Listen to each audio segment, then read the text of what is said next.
is causing difficulty for yourself.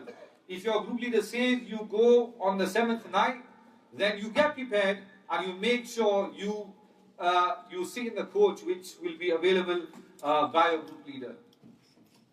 Again, as one I mentioned, like you need bag of sabr. A lot of sabr you need, because again, you never know what time your coach may arrive. May arrive at midnight, could arrive in within 2-3 hours, whenever it is. Anyway, you should be ready on the 7th night. Now, as Mawlana Saleh mentioned already, our main focus is Hajj Tamattu. There are masail for Hajj Qiran and there are masail for Hajj Ifrad. These masail, I will touch on. I'm not going to go into too much detail about. Our main focus, like I said, is Hajj Tamattu. So now, once you've performed your Umrah, in between you perform as many tawaf as you want. Because after you've performed your Umrah, you've got to remember that your Ihram has been now taken off.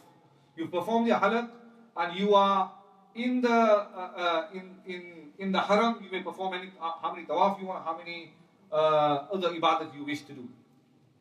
Now, so when the 7th night actually comes, you want to be prepared for your Hajj, so you need to don the Ihram again. And again, preferably, it should be done before the 8th. Because once we get to Mina, you're going to have other things to do. You'll be engaged in ibadat, and other things will be keeping you busy. So you need to make sure that your ihram is done before you actually take that coach and you set forth for Mina. Again, we mentioned many times that ihram is the state you're in. It's not the name of the two chadras that you actually wear. So you make an intention, Allahumma inni uridu al-hajja fayassirhu li wa taqabbal minni. Because if you are doing Hajj Tamattu, now the ihram that you're wearing is only for Hajj, it's not for Umrah.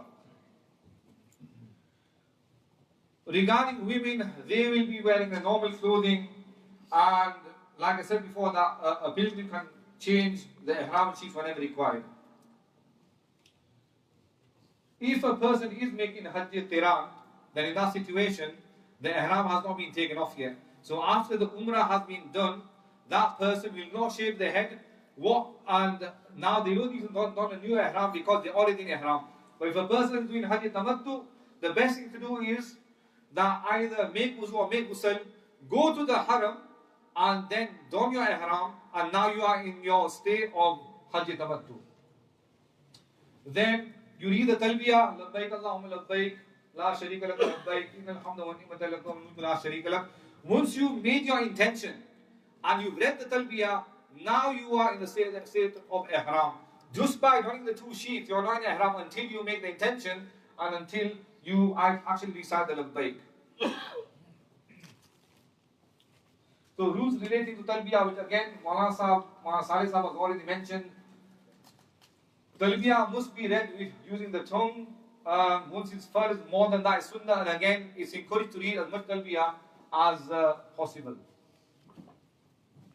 Now you've entered the state of ihram.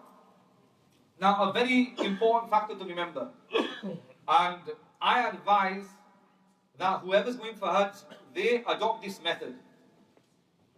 And the method is, once you've adopted your ihram, before you actually go to Mina. So basically, let's say you've performed your Umrah.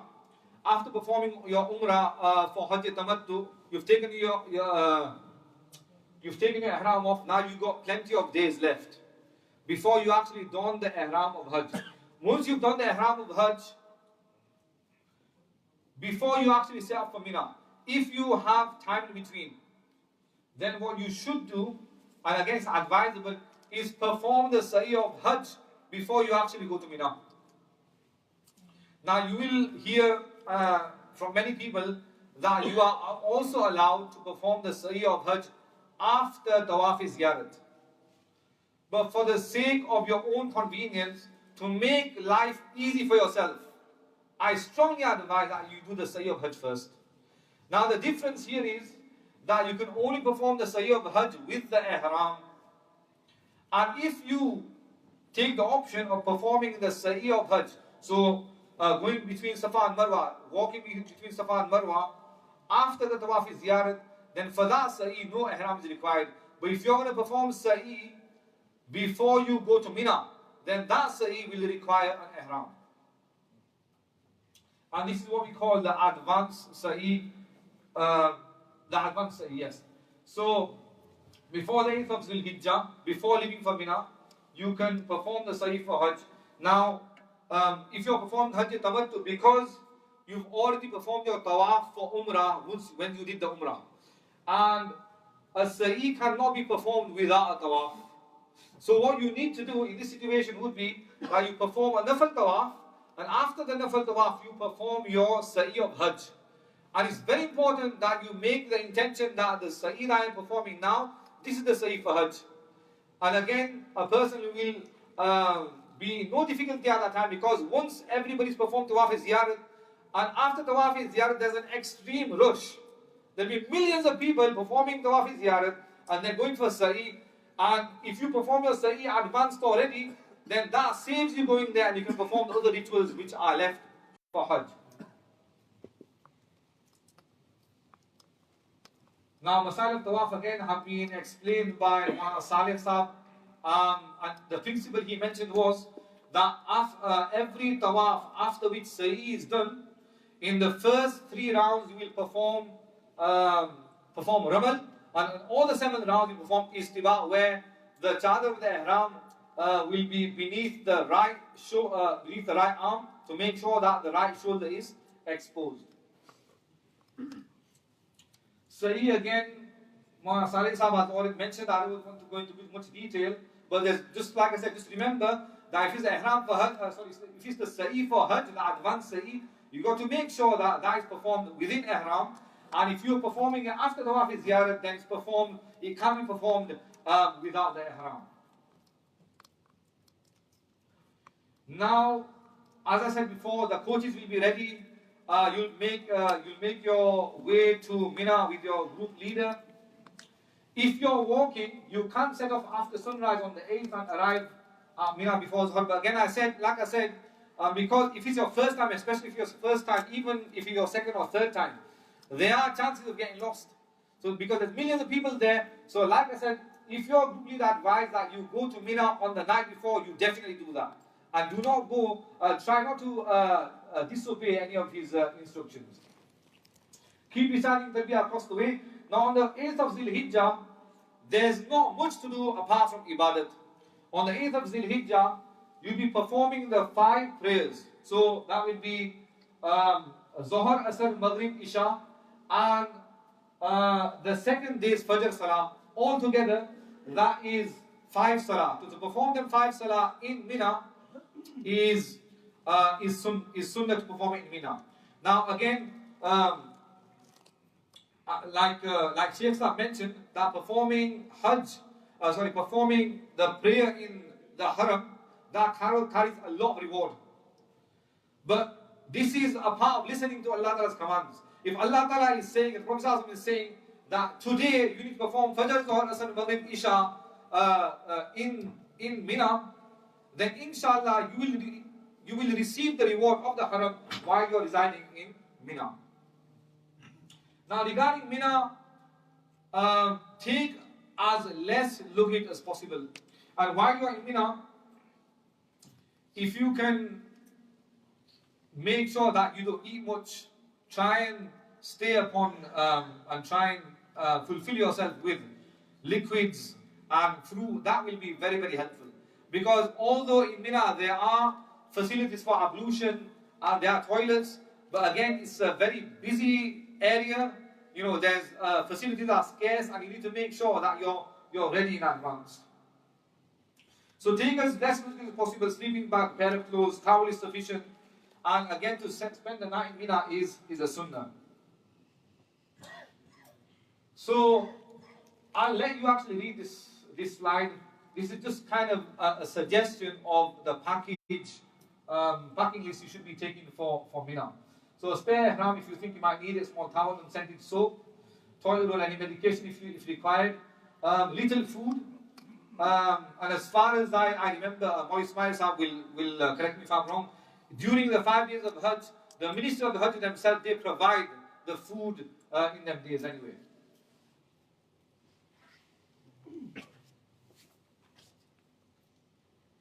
These are some pictures of the tents of Mina. Now, another very important point is that when you arrive in Makkah, until you go to Mina, you need to calculate how many days you've actually been there. So let's say, for example, when you arrive in Makkah, until you go to Mina, it's a total of maybe, 10 days. And then when you go to Mina and Arafat, etc., that's going to be another 5 days, a total of 15 days. Now, according to the fatwa that we follow, is that if a person is in Mina, or if a person is in the Haram for a total of, for example, 10 days, and he's spending another 5 days in Mina, in that situation, that person will not be regarded as a Musafir. Because if he's staying there for 15 days and he's made it 15 days, then in that case, he's not Musafir, he will be praying the full namaz while he's in Mina. And on the contrary, if he's spending less than 15 days, including Mina, the 5 days of Mina, and including all the days that he's actually spent in Makkah, then in that situation, he will be a Musafir. And he'll be praying 2 rakats while he's in Mina, Arafat, etc. So that's something to be wary of. Now the second thing is the day of Zil Hijjah, which is the kind of most important day, because when a person enters the plains of Arafat, even though it be for a second, that person has become a Haji, put it that way. Basically, one of the important farz of Hajj has actually taken place. Now, so a person is in Mina. To leave Mina before sunrise is against the Sunnah. So again, just as I said before in Mina, like there's a scarce of toilet facilities, ablution facilities, there's even less facilities in Arafat.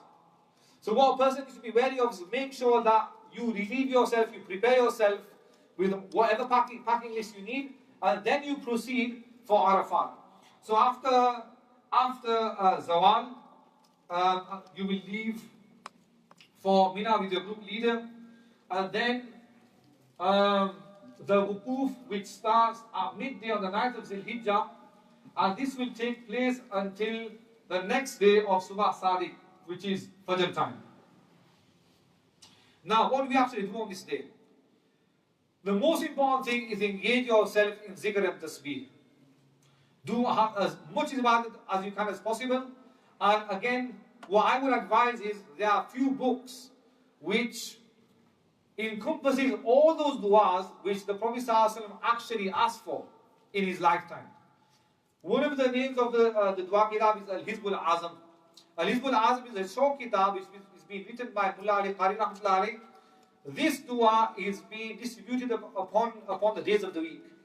And if a person wants to read that book, it can be read very easily within 1 hour. And that book actually encompasses all those du'as, most of those du'as which the Prophet ﷺ asked for in his lifetime. So it's mustahab and more virtuous to engage in zikr. A person should be facing Qibla and making dua like it is after Salah. Now it's permissible to either stand up or sit down, but it's more virtuous to stand up and make dua as much as possible, because the word wukuf in Arabic means to stand up. So stand up and pray as much as you can. There's a special dua of Arafah which is coming in a moment. If for some reason somebody omits the wukuf of Arafat, let's say for example he became sick, he was unable to come to Arafat. Now the question is, right, that the main part of Hajj, right, is to actually be in the place of Arafat. You being present there is your Hajj. So if a person missed it, then what happens? The answer is that for some shari'i reason, if a person, even after Subah Sadiq, if he stays in the place of Arafat any time before the Maghrib of that day, inshallah his Hajj will be accepted.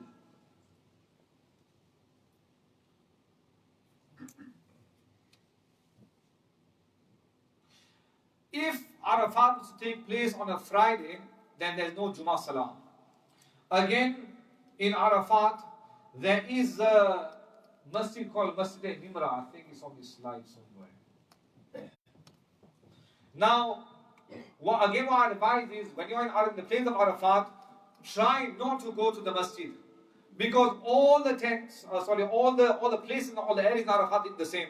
If you were to go to the masjid and try and pray salah in the masjid, it would be extremely difficult to get back. So what we advise is, stay with your group, pray your salah inside the tent, and complete the whole period until you leave Mina and until you leave Arafat until Maghrib time. So you must be in Arafat until sunset. This is wajib. After sunset, you may leave for Muzdalifah.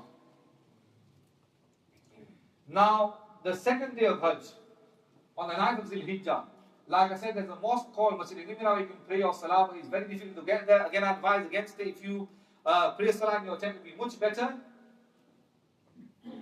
There are people who actually think it's virtuous to actually climb upon the Jabal Rahmat. There's a mountain there called the Jabal Rahmat. That's actually a bid'ah. You don't need to do that. If you get a chance to actually do wukuf near the Jabal Rahmat, the mountain of Rahmah, then that's virtuous. But again, if there's any type of, that it's going to be difficult to get back to that, I would actually advise against that. Stay in the tent and complete any ibadah that is remaining. Now, Arafat, there are du'as that I encourage to read.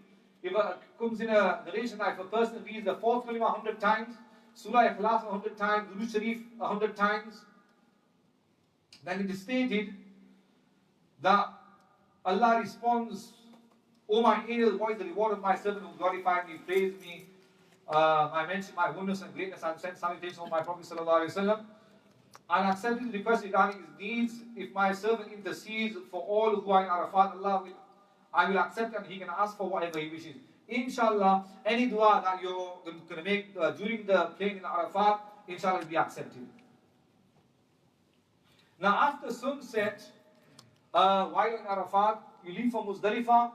Now, there's one important thing you need to take in consideration, which you will know about, is that even though Maghrib time has started in Arafat, you do not pray Maghrib in Arafat. You will leave from Muzdalifah with your group leader, and once you reach Muzdalifah, you have to pray Maghrib and Isha together. Now, what's the procedure? Maghrib and Isha will be performed individually or in congregation. That's totally up to you. Before the beginning time of Fajr on the 10th of Zil Hijjah, which is the next day. So, how to pray Salah? First of all, call one azan, say Iqamah, perform the Farz of Maghrib, then perform the Farz of Isha, then you perform the Sunnah of Maghrib, and then you perform the Sunnah and Witr of Isha Salah, and then you spend the rest of the night in Muzdalifah in Ibadah. According to some narrations, the night of Muzdalifah, in Muzdalifah also he will achieve that reward and obtain that reward. So, again, like I said before, if a person can get ready for Muzdalifah as well, relieve themselves while they're in Arafat. Because, brothers, in Muzdalifah, if you think there was less facilities in Mina or Arafat, in Muzdalifah there's nothing there, to be honest. So in Muzdalifah, all you actually need is a sleeping bag, right? And if you need a bottle of water, that's really it. There are facilities there for ablution and for toilet facilities, but they are extremely scarce. I remember once, on my occasion when I went to Hajj, Muzdalifah, I remember my wuzu broke, and finding facilities for ablution was extremely difficult. There was a boy who was selling bottled water. I had to actually buy water from him and then make wuzu. And you will find situations like that in Muzdalifah.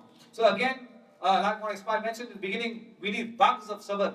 Make as much sabr as you can, and that night, if you can be spending ibadah, then absolutely fantastic.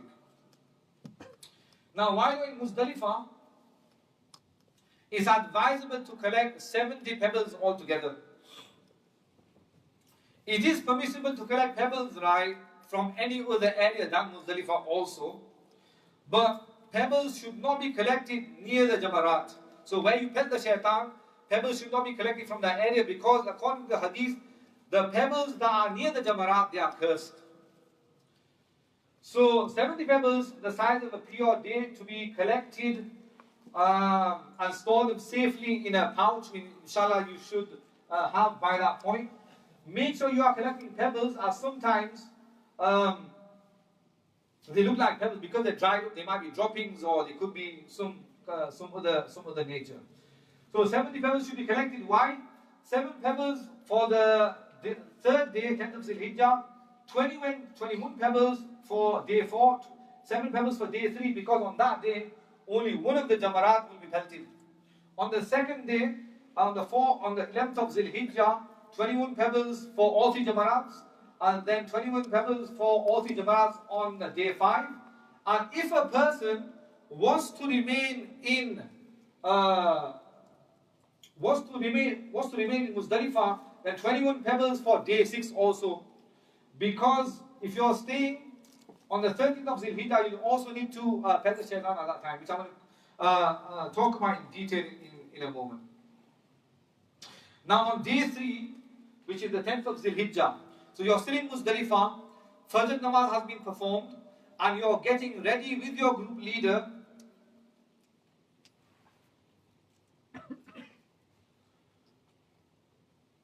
so you perform Fajr as the time commences. Now in Muzdalifah, wukuf is wajib. The time for wukuf of Muzdalifah is from Subah Sadiq till sunrise. If a person was to leave this wukuf, then a penalty will be required, and it will be a penalty of Al-Dam. If there were, on the 10th of Zil-Hijjah, if we were in Bradford, for example, we read Eid Salah. But for the pilgrims, there is no Eid Salah, because there's basically no time. 10th of Zil-Hijjah will be one of the busiest days for Hajj. So on 10th of Zil-Hijjah, what needs to be done?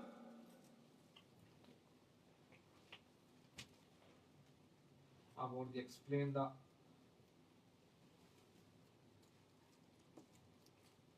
This is a picture of the Jamarat. These are some old pictures, and these are some new pictures of how the Jamarat have been built.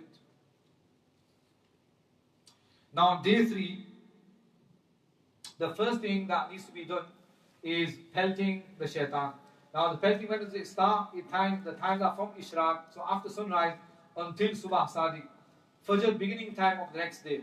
Now, I have been told that every group has been given their specific time. And group leaders have been told that your group will go on such time. If any of the individuals from that group were to go to another time, the group leader could be liable to a fine. So if the group leader is saying to you, is that correct? At the moment, that's what's happening here.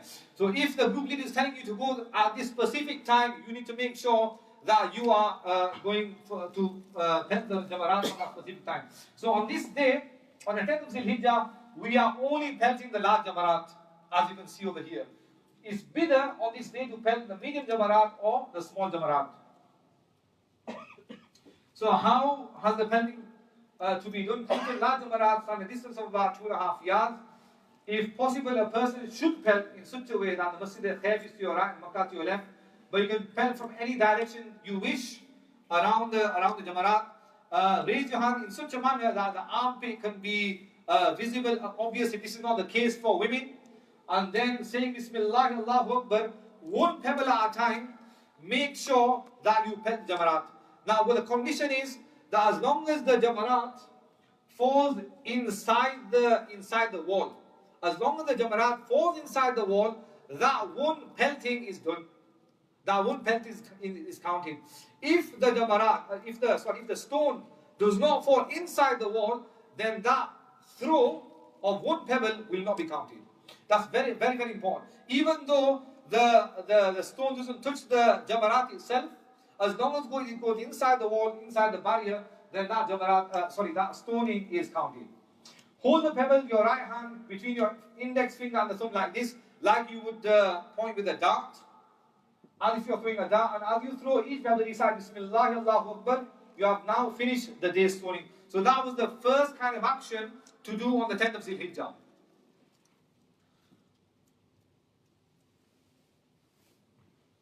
If a person does miss one stone, it doesn't matter, just throw another stone in its place. Now another very important thing is, can the jamarat can the pelting be left on that day? For example, somebody says, I'm feeling sick, I don't want to go. Can somebody do it on the behalf? The answer is, unless they're extremely sick and they're unable to walk, they are not allowed to let anybody else do the pelting on their behalf. Some people think, well, women are going to go there, they're going to be pushed, and all sorts of things can take place. Can women send somebody on their behalf? Again, the answer is no. For women, there is the kind of leeway that they can do it at a later time when there's not much congestion. But if they have no valid excuse, the women should be able to pelt on their own, and that should be sufficient. Nobody is allowed to pelt on their behalf without a Sharia excuse. Now, Maulana Salim Saab Durat, in his book, he's given a kind of abbreviation for the order that things need to be done on the 10th of Zil Hijjah. There's a red book, a short book, which I would advise for the basic concepts of Hajj. That is the best book I would advise that you go through. Keep that in your pocket, and as you go through the rituals of Hajj, and yeah, Maulana's got some, and inshallah they'll be given out. So the theme and the order on that day is pelting, which we've done already. The second most important thing that needs to be done is animal sacrifice. And the third most important point is the halaq or qasr. So the second thing is animal sacrifice. Now on that day you finish the stoning, the jamarat, is time for the nahar qurbani, animal sacrifice, which must be done. If a person is performing Hajj tamattu, if a person is performing Hajj qiran, then this animal sacrifice is wajib. You must do it. And if a person is performing Hajj ifrad, then this sacrifice does not have to be done. Now this sacrifice is other than the sacrifice that you do on the Qurbani Eid. For example, when Bradford now, when 10th of Zil Hijjah approaches, before that we need to keep a Qurbani. That Qurbani again, it depends. If you're a musafir, when you're in Makkah, then you don't need to do that Qurbani. But if you're a muqim in Makkah, you spend 15 days or more in Makkah, including Mina, then in that situation, you need to make a sacrifice for the Eid sacrifice, and also a sacrifice on the 10th of Zil Hijjah, which is known as the Nahar. So again, intention should be made. Now, it's very, very difficult to actually do sacrifice yourself. People do it, but they probably have more knowledge of the whereabouts of where the slaughterhouse is, etc. So what would happen is the group leader will make sure that the sacrifice is carried out. Now, according to Imam Munifar Abdali, this order is wajib. If a person was to omit this order, so let's say for example a person shaved their head first or sacrificed an animal and then pelted. If this order is not done, then a penalty will be required. But in this time, the ulama have said, if for some reason, not on purpose, let's say that you know for sure that I cannot make sure that this order is maintained. In that situation, will a penalty occur? The answer is, inshallah, Allah Ta'ala will forgive this penalty and a penalty will not occur. But that's in the situation when you make sure that this tertib and this order could not take place.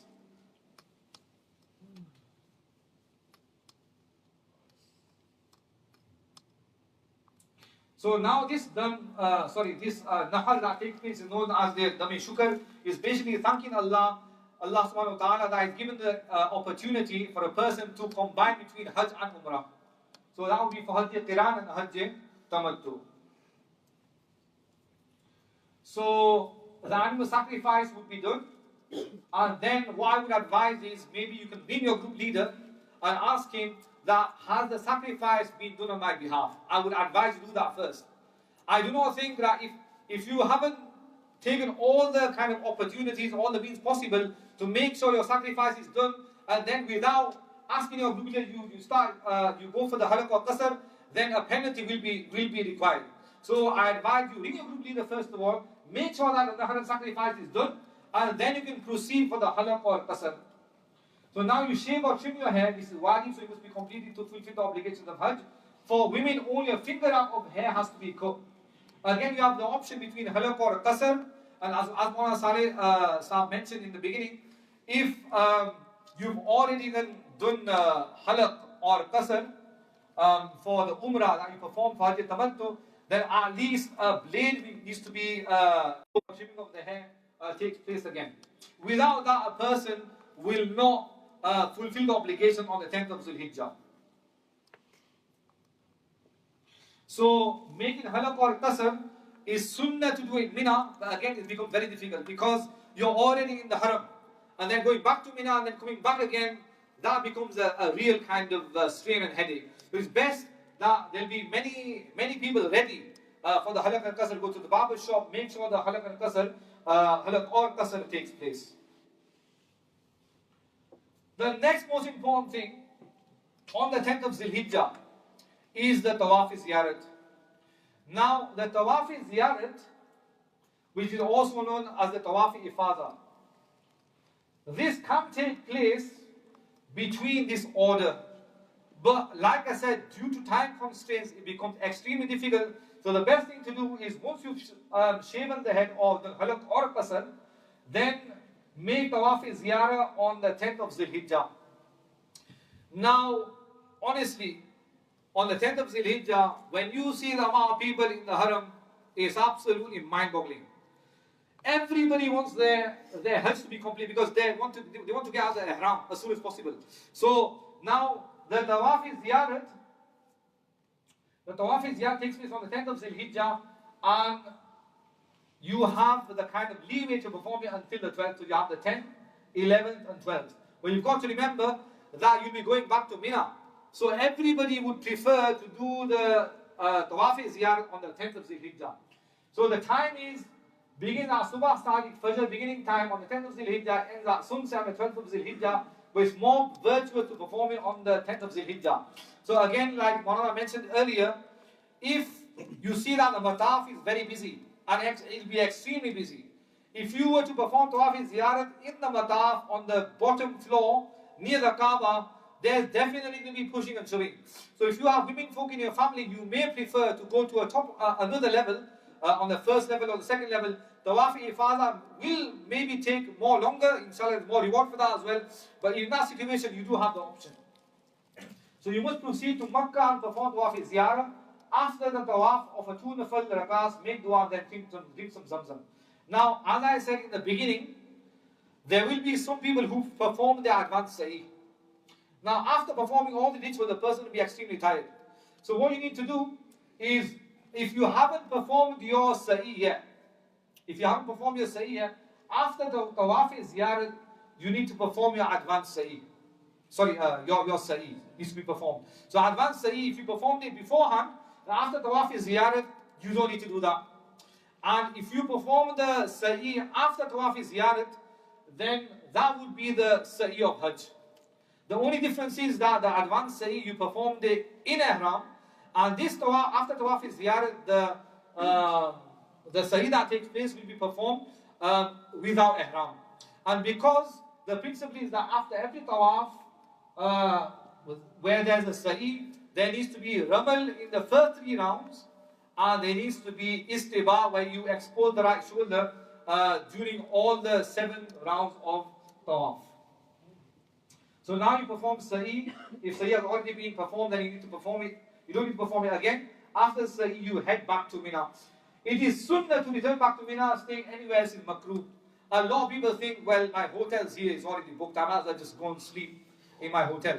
The virtue of spending the night in Mina is more virtuous than spending the night in the hotel in Makkah. So you need to go back to Mina and make sure that that sunnah is accomplished. Now, a very important point over here is, so one farz of Hajj was to remain in the place of Arafat, whether even be for a second. And the second, the most important farz is tawaf ziyarat. If this tawaf is not performed, that tawaf will stay upon a person, will stay farz upon a person until the day the person dies. During one's lifetime, a person needs to perform the tawaf ziyarat. Now, before tawaf ziyarat performed, so you don't halal al-qasr, you become extremely halal. You become halal. Everything which was a restriction during ihram, you can now do. There's only one thing left. A person cannot have intimate relations with one's wife or spouse until tawaf ziyarat is performed. Let's say, for example, somebody actually had intimate relations before tawaf ziyarat, then a penalty will be required, adam. And not only that, every single time a person has intimate relations before tawaf ziyarat, then that person has to give a penalty every single time. So let's say, for example, after halaq and qasr, that person, he left the tawaf ziyarat, he came back to the UK. Every single time a person has intimate relations, has to give a dam every single time. And it's not cheap, it's like 70, 80 pounds every single time. So a person needs to keep that in mind, make sure the tawaf ziyarat takes place. There are certain masail regarding women, but that can be inshallah answered once that situation does take place. So if they're in the period of menstruation, etc., which will probably be explained on the women's side anyway. The next thing, so now we're on day 4. So the 10th has been completed, everything on day 3 has been done. Now it's the 11th of Zil Hijjah, day 4. So at this moment in time, you should be in your tent in Mina. Like I said, it's sunnah to make sure you're in Mina in that night. The only ritual to be performed on this day is the pelting of the jamarat. And on this day, the difference is on the 10th of Zil Hijjah, you performed only the rami of one small shaitan. On this day, you'll be pelting all 3 jamarat on this day. So you throw 7 pebbles separately at each of the 3 jamarat. The time on this day, on the 11th and 12th, Zulhijjah begins at Zawal, ends at Subah Sadiq. You'll see a lot of people who actually go before this time, but you don't need to listen to them. Make sure you listen to the group leader. The time as that has been allocated, you go in that time, inshallah, it will cause a lot of convenience for yourself and for other people. So you go to the small jamarat, first of all, and throw a total of 7 pebbles at one time. You walk to the middle jamarat and follow the same steps as you did with the small jamarat. Again, you pet that, and then you can make dua after it. Now you walk to the large jamarat and throw 7 more pebbles as you did with the other jamarats. And after the last one, you don't make dua after this. You simply return back to the camp of Mina and you spend the night there, engage in ibadat, etc. The day 5, the 12th of Zil Hijjah, again the same procedure. You start with the small jamarat, and then you make dua. You pet the medium jamarat and you make dua. You pet the large jamarat, and then no dua is required at this time. Another thing I forgot to mention is that you read the labbaik during Hajj time as many times as you can. But once you start petting the jamarat, you stop reading labbaik. That's when you stop reading labbaik. So this is the 12th of Zil Hijjah. Now, again, this is a very important thing. If a person fails to leave Mina on the 12th of Zil Hijjah, again, like I said, follow your group leader as much as you can. Make sure you follow his instructions. Inshallah, there will be no inconvenience. So if you fail to leave Mina before Subah Sadiq of the next day, so that basically means on the 13th of Zil Hijjah, before Subah Sadiq, you haven't left yet. Then Rami on the 13th also becomes wajib. A person needs to make Rami on the 13th. Again, you follow the same kind of procedure. Small jamarat, then make dua. Medium jamarat, then make dua. Large jamarat, then there's no dua after that. And then you go back to Mina before Subah Sadiq. Regarding Rami jamarat, I think there's many virtues, but one of the most important virtues is that, according to one hadith, for every stone that is pelted on jamarat, Allah Ta'ala forgives one major sin. Allah Ta'ala forgives one major sin for every stone that is pelted. And this is why we collected 70 pebbles initially, that if for some reason a person was unable to leave Mina on the 12th of Zil Hijjah, then he can also pelt on the 13th of Zil Hijjah. So day 6, 13th of Zil Hijjah, if you if you fail to leave Mina before Subah Sadiq and after Subah Sadiq you're still in Mina, then you also required to pelt all 3 jamarats on the 13th of Zil Hijjah.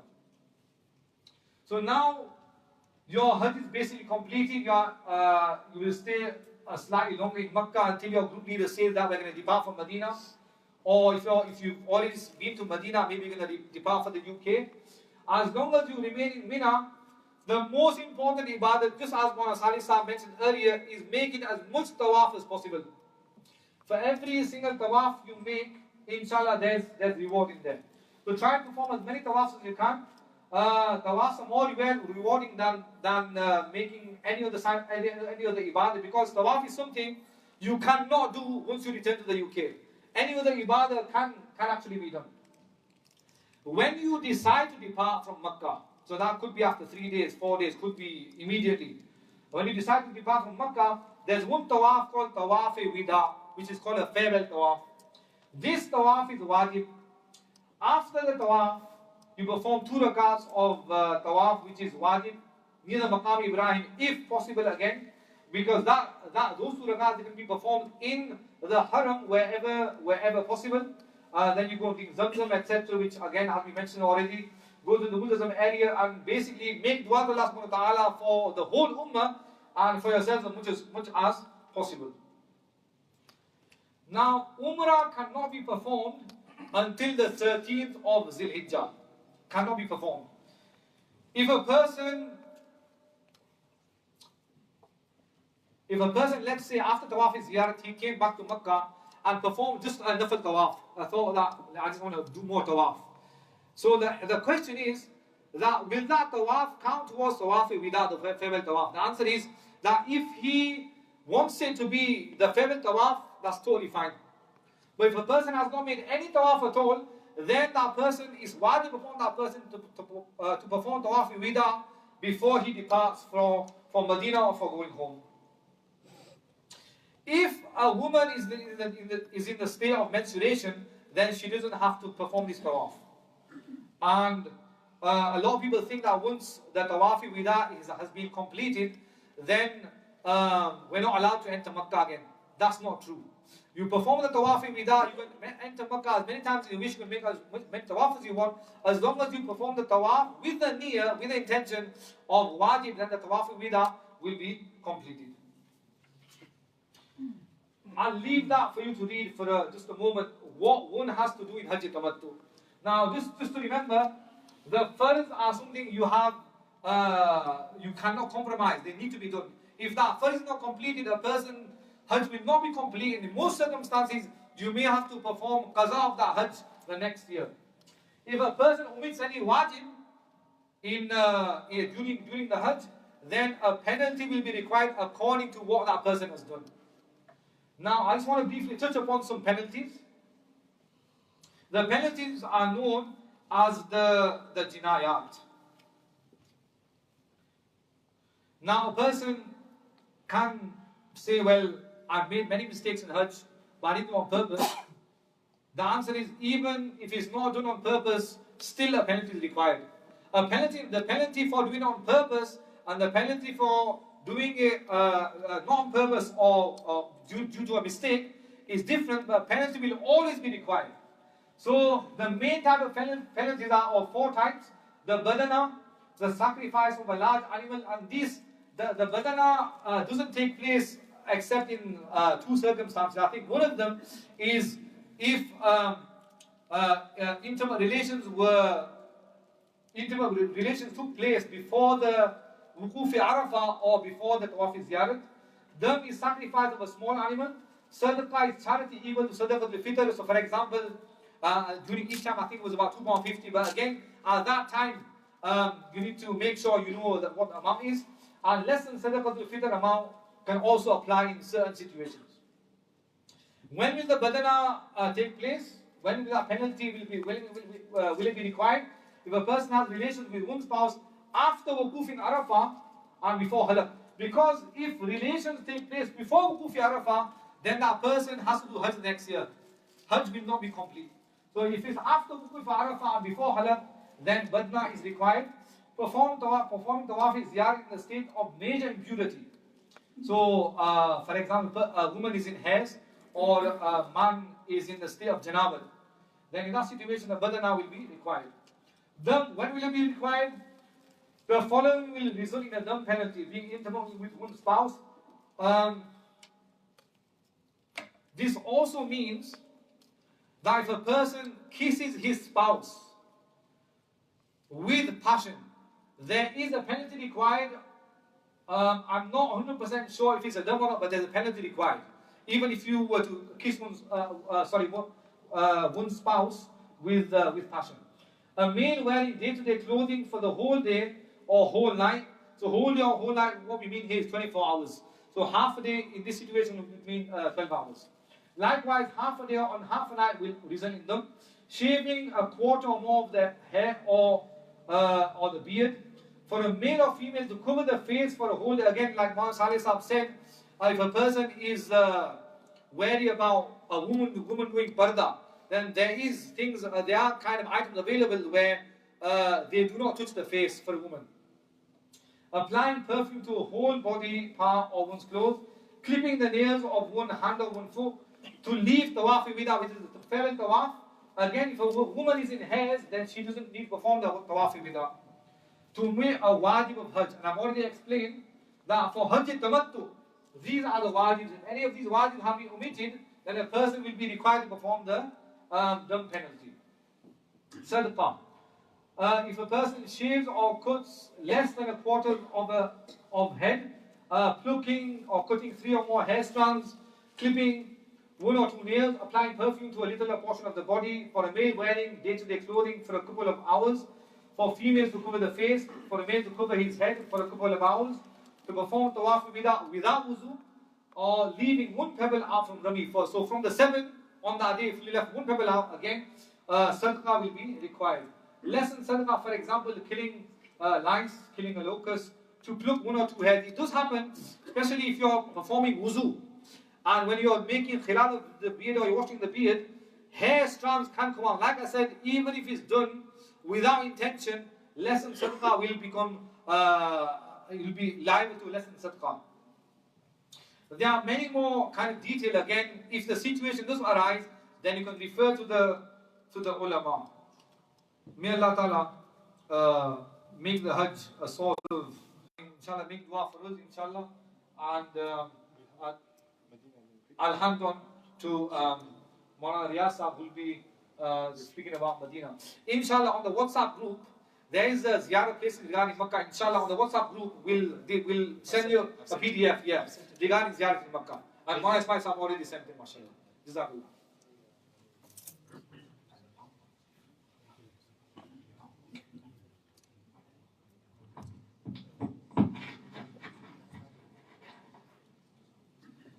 بسم الله الرحمن الرحيم الحمد لله رب العالمين والصلاة والسلام على من لا نبي بعده أما بعد. I know it's been a long day. I don't know about you guys, but I'm not good. Even though I've just sat there, I'm not even paying attention. Inshallah, I won't take too much of your time. Maulana Sahib said hopefully by 5 o'clock we'll be done and dusted. First things first, the presentation has already been sent. If you've already given your phone number in or your email, Maulana Ismail Sahib has already sent the presentation in. I've seen some of you taking a few pictures of that. MashaAllah, showing your eagerness. Allah subhanahu wa ta'ala accept your intentions. But inshallah, all of you should already have the PowerPoint presentation. They've given me the responsibility to talk about Medina Sharif. What can I say about Medina? Medina Munawwara. طلع البدر علينا من ثنيات الوداع. Everybody knows the beautiful Nazm, the place where the Prophet sallallahu alaihi wasallam lived. Prophet sallallahu alaihi wasallam was born in Makkah Mukarramah, but for every reason, through Allah Ta'ala's wisdom, Allah subhanahu wa ta'ala wished that Medina Munawwara is the resting place of the Prophet sallallahu alaihi wasallam, which is why after 53 years of the Prophet sallallahu alaihi wasallam's life in Makkah Mukarramah, Allah subhanahu wa ta'ala ordered the Prophet sallallahu alaihi wasallam to migrate and go to Medina Munawwara. This is the place where every single step that you take, this is the places where the Prophet sallallahu alaihi wasallam has walked. This is a place where the Sahaba, you won't find one place in Medina Munawwara where you're walking where either the Prophet ﷺ hasn't already been on this path, or one of the Sahaba, the great Sahabas, even Hazrat Umar, Hazrat Abu Bakr, Hazrat Uthman, Ali, or any other Sahabi that hasn't walked on this path. So every single step we take, we should remember that this is the blessed place. Allah subhanahu wa ta'ala chose the best of creation to come and walk on this path. So this is a blessing of Allah subhanahu wa ta'ala. He has given us the ability to come into the same place where the Prophet ﷺ has been. I'm not going to go through the slides, because like I said, the slides mainly talk about different places of ziyarat that you can go and visit. The whole of Medina is a place to visit. However, there are certain places that come in hadith, that come in the history of Islam, and that have been mentioned in the presentation, which again, like I said, has already been emailed to you. Mention a couple of things which I think are very, very important. The first thing is in the Quran, Allah subhanahu wa ta'ala mentions many ahkam and many orders that we need to do. And one of them is, Ya ayyuhalladhina amanu ati'u Allah wa ati'u Rasul. Okay, he says, follow Allah subhanahu wa ta'ala and follow the Prophet sallallahu alaihi wasallam. Remember once when I was in Medina Munawwara, we were in the Masjid, and as Sheikh Zakaria rahmatullahi alayhi, the author of Fazayli Amal, his son Sheikh Talha was there. So obviously when a big scholar comes, everybody goes to meet him. So I went to meet him as well. And the person before me that met him, he met him, and the first thing Sheikh Talha said to him was, you've come to the Masjid of the Prophet sallallahu alaihi wasallam and you don't even have a hat on your head. You know, it's sunnah to wear a hat. You've come to the place of the Prophet sallallahu alaihi wasallam and you're not even following the sunnah of the hat. You know, our Ustad used to tell us a beautiful story of Sheikh Zakaria rahmatullahi alayhi.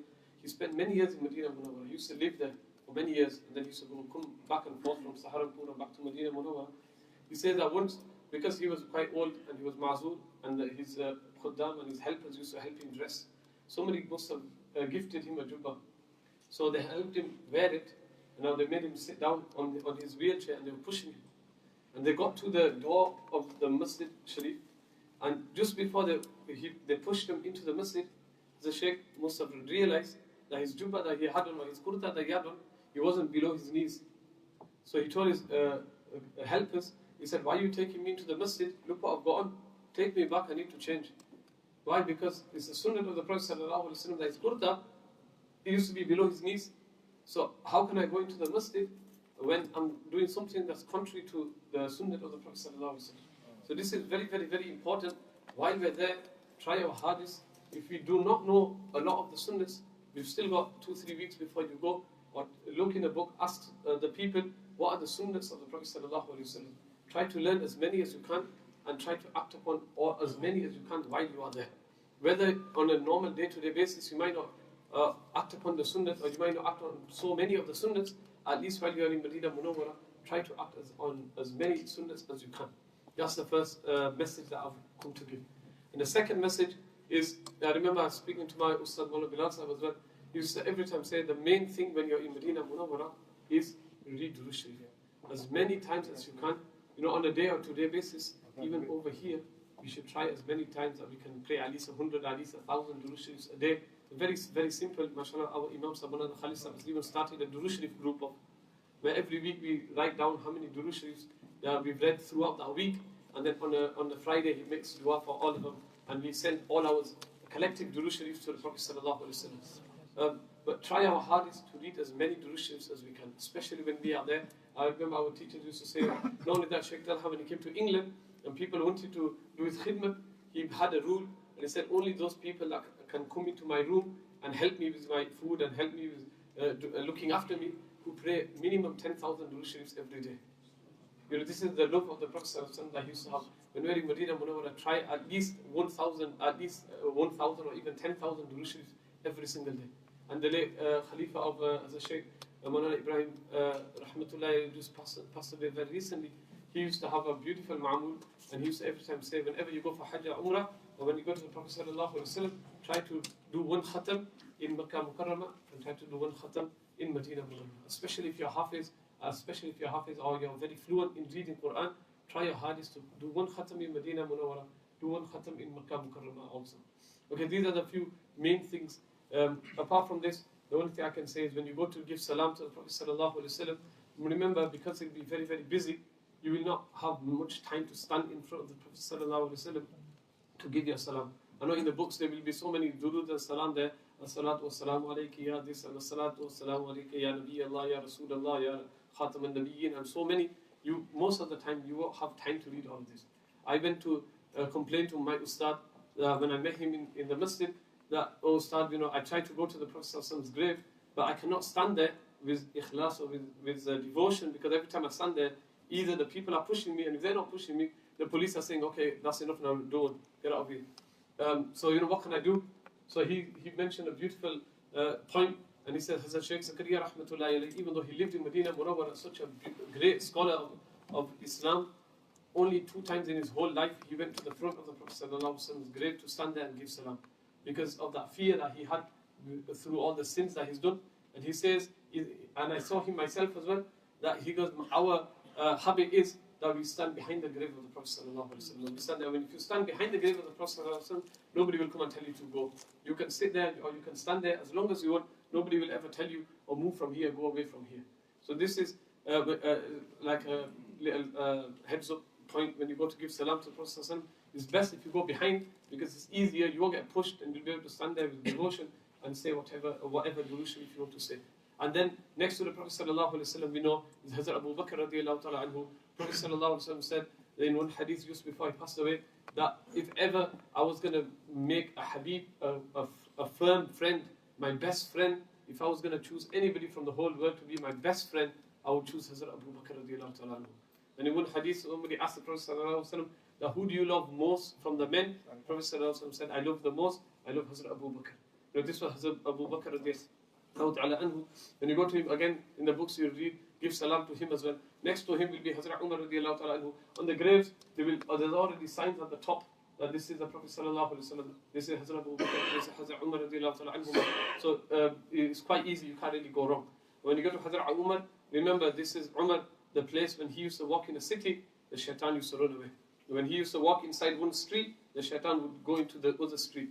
Prophet sallallahu alaihi wasallam said, if there was a prophet after the Prophet sallallahu alaihi wasallam, Allah Ta'ala would definitely choose Hazrat Umar to be the prophet. This is his status in the sight of Allah subhanahu wa ta'ala. This is Hazrat Umar. And apart from them, when you go outside the masjid, after you've done salam, the way they've made 2 doors. You walk in from one side, you give your salam, and you walk out from the other side. As soon as you walk out, in front of you will be the Jannatul Baqi, the graveyard of the Prophet sallallahu alaihi wasallam.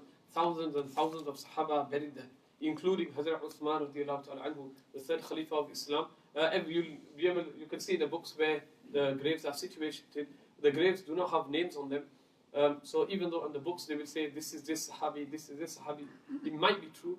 According to most of the scholars, they're around about 80, 90, 95% accurate. But there is a 5% chance that it might not be accurate. But this is what is famous for, that this is Hazrat Uthman radiallahu ta'ala anhu's grave.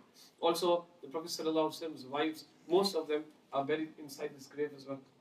And so you go there as well. The grave usually opens after Fajr Salah and after Asr Salah. Nowadays, it doesn't even open for that long. Usually, I think from what the last time I heard, about half an hour, 45 minutes, it only opens. Then they tell everybody, okay, get out now, and they lock the doors. So if you can, try to go there, visit there at least once or twice a day. If you can't manage to get inside, you can stand outside the grave and give your salam. Allah subhanahu wa ta'ala accept your going. Allah subhanahu wa ta'ala make this a means for your gaining closeness to the Prophet sallallahu alaihi wasallam and to Allah subhanahu wa ta'ala. Remember, any action you do, as long as you follow the sunnah, it will be accepted. If you do not follow the sunnah, then it doesn't matter. Even if you do the same action in excessiveness and you do so many, it will still not be accepted, because we have to follow the sunnah of the Prophet sallallahu alaihi wasallam. Jazakumullahu khair. Now inshallah we'll conclude. First of all, a few tips again. Alhamdulillah, we've been through many things, and I'm sure all of you don't remember everything we've been through. However, everyone that's given the number to the back, they probably received the full presentation. If you haven't received the presentation before you leave, make sure you give the number again so that we can send it again. In terms of labbaik Allahumma labbaik, du'as, namaz, these are things which we should learn before we go. Because when you go there and we don't have this basic knowledge, then we just try to follow people, and then the spirituality doesn't remain. So try to learn some du'as, simple du'as. Rabbana atina fid dunya hasana. Make sure you get the wording for labbaik. One of my friends, there's a famous food place over there called al-baik. So instead of labbaik, they say al-baik. So make sure we don't get it wrong. Labbaik, Allahumma labbaik, get the wording, make sure we memorize these short, basic du'as. Okay, also, these are some few things I was making notes whilst our respected scholars were speaking. Also regarding, when we sleep, some brothers might think, okay, we can't cover our feet, but when we sleep, we'll be covering our feet with the blanket. So of course, You're allowed to cover your feet with a blanket or in a sleeping bag, but make sure you don't cover your head. Also, as you know that we, in Ihram, we don't have our underwear on, and many times, due to excessive walking, the thighs erupt, and because of this, you can get a serious rash. And if you get this rash, believe me, it's very difficult to walk then, and makes things really hard. For this, there's a cream you get, anti-chafing cream from Boots. It's called Lanacane. Brothers probably know about it, or perhaps Vaseline. Lanacane has got no alcohol; it's fragrance free, and it works quite well. Lanacane. Lanacane from Boots. You can get that from Boots. You can use Vaseline if you want, but make sure you take these things. Very, very important, especially the days of Hajj, especially when you put your ihram on. Whether you have rash or not, just put the cream on, and it makes everything easy. Also, many times, mashallah, when we're there, immediately after Salah, everyone wants to go for tawaf. So what happens, we know that there's a big crowd, lots of people, and everyone wants to do the same thing at the same time. But I'm telling you, after Salah, you give it 20 minutes, and you'll see that's easier to do tawaf, because everyone rushed straight after the Namaz, and now they finished. So they didn't tawaf in a rush, and now they're all gone, now it's all open for you. So these are a few points from experience, many other brothers to share as well. Also, one thing I forgot to mention, I was telling you that, before you go, try to change your pounds into riyals. The reason for this is, when you go to the airport and when they do the stamping, they'll put these two barcodes in your passport. Now, try to get your mobile SIM from the airport. You can ask which one is the best deal you've got. And when you're going to get your mobile SIM from the airport, they're going to ask you for your passport, because you haven't given in your passports as well. And when they get your passport, they'll ask for these two codes. So these codes, they'll put two in the passport and they'll give you two to take along with you. Now what's going to happen, when you buy the SIM with the passport, now throughout your journey, when you want to top up, you'll have to use the barcode. Many people, they don't know, and they just get the SIM, and then when the credit finishes, the SIM finishes as well. So make sure, especially in Hajj time, this is very important. Umrah time, I think, it's a different procedure. But in Hajj time, they put these stickers, the barcodes, and they give you additional stickers. So then when you go to register your SIM, all your records is a NOT code anyways. So just use that, they give you the SIM. And now in the future, when you want to top up, you just use those barcodes and you can top up easily from anywhere.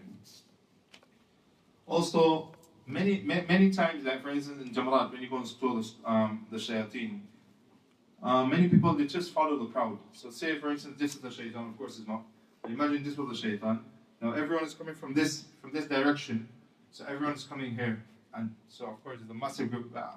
If you just go this way, you'll see all this is empty. And this is the case every year. Because everyone just following the crowd, because your first time, you think you don't want to get lost. But everyone just one direction and it's jam-packed. And you just got to come this side and you'll think, what's happening here? And it's totally empty, literally empty. Easily you can go, and very easily you can throw the shayateen.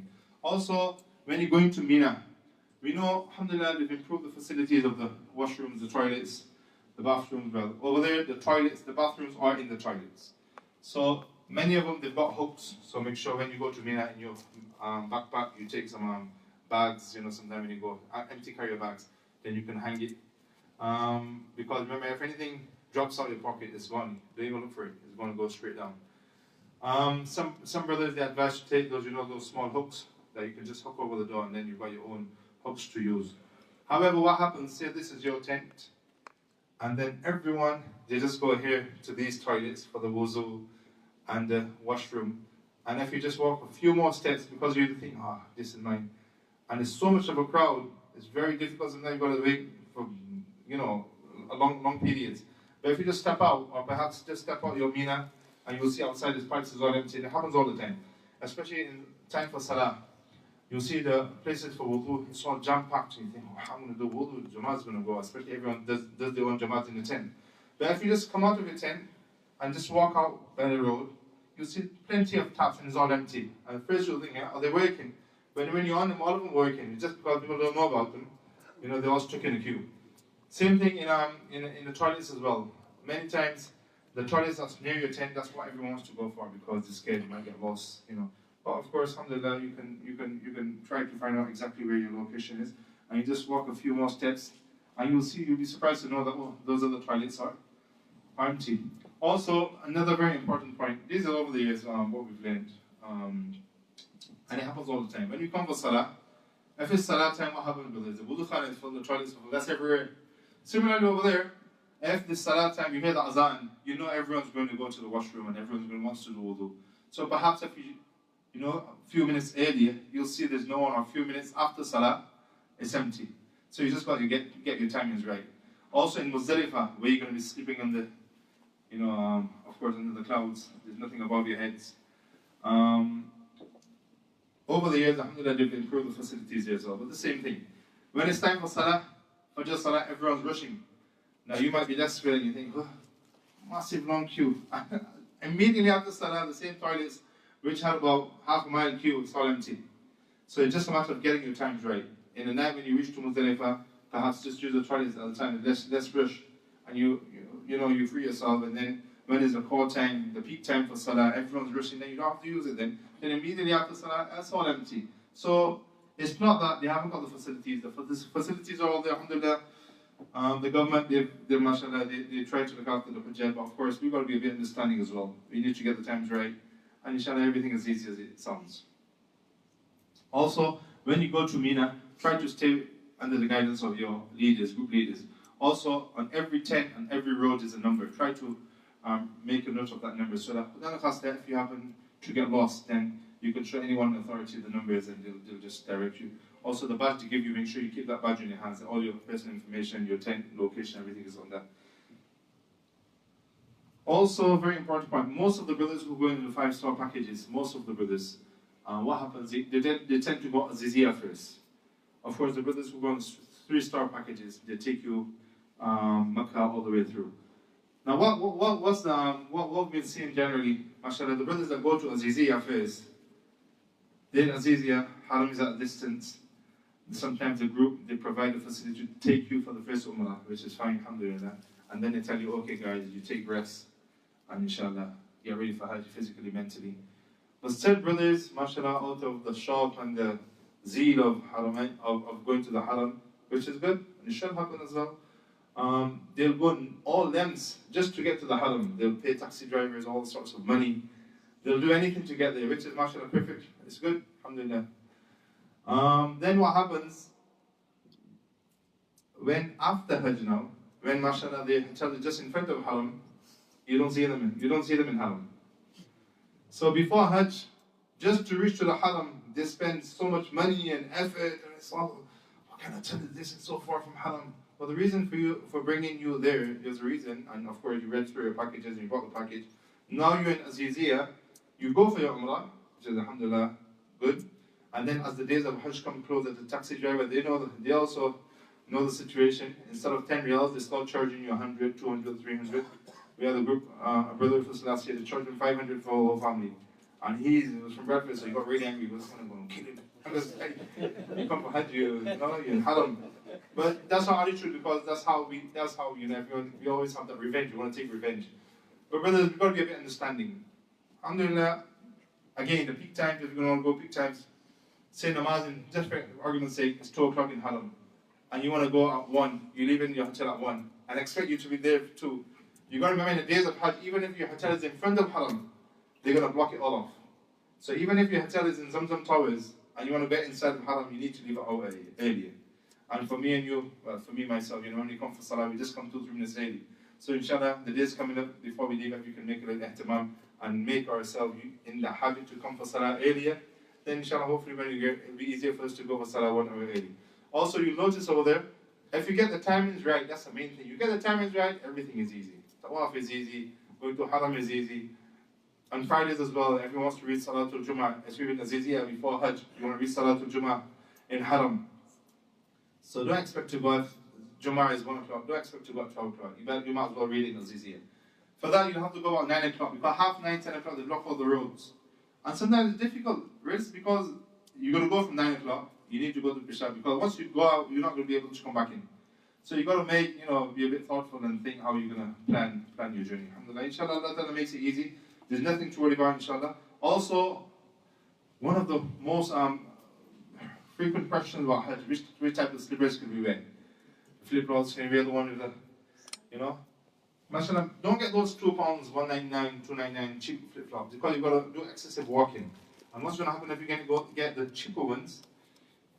You know, you're going to get the rash on your feet. It's going to be very difficult. You'll be sweating, your feet will be sweating, you'll be sliding off. So get some good quality flip-flops.